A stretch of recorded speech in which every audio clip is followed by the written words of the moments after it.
আমাদের এই গল্প আসলে একেবারে চেনা একটা গল্প। প্রায় সংসারে একটা নতুন বউ যখন আসে সেটা ফেস করে, কখনো আরোপিত কখনো স্বাভাবিক, এরকম একটা গল্প। নতুন করে জায়গা তৈরি করা আসলে স্ট্রাগল করা সবার পক্ষে সম্ভব হয় না। ভদ্রমেয়েরা নির্যাতিত হয়ে যায়, আবার যারা একটু দুষ্ট কিসিমের সাহসী তারা জায়গা করে ফেলে, বাসর ঘরে বিড়াল মেরে ফেলে। আর এই বিষয়ে বলতে চাই যে এই নতুন বধূ যে আসলো সেও একদিন শাশুড়ি হবে, তারও ক্যারেক্টার একই রকম হবে। এটা একটা অন দ্য ওয়ে, একটা লং প্রসেস যে বধূ নতুন বউ আসছে। নতুন বউর মধ্যে এখন আমরা দেখতে পারবো যে প্রাসঙ্গিক তাকে কেন্দ্র করে বিভিন্ন ক্যারেক্টার করেছে।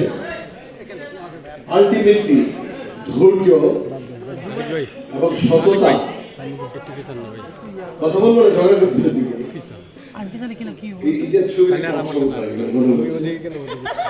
নতুন অংশ।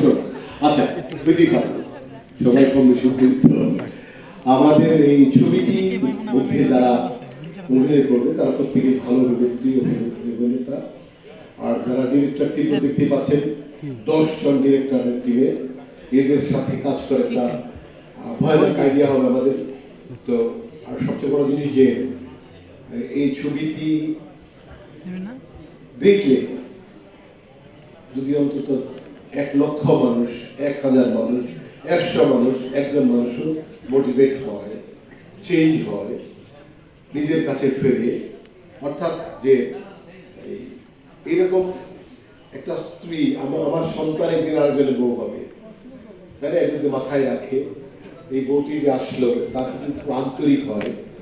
বউ মেয়ে যদি অন্য সংসারে গেলে তখন বউ হিসেবে ট্রিট করা যাবে না, তাকে মেয়ে বলতে হবে, সেরকম নিজেরও তাই। এটা যদি আমাদের সব ঘরে ঘরে চর্চা হয়, বউ আর মেয়ে যদি সত্যি এক হয়, তাহলে বউদের স্ট্রাগল থাকবে না, কষ্ট থাকবে না। তবে সত্যের জয় এক সময় হয়, এটা হয়ে যাবে এখানে।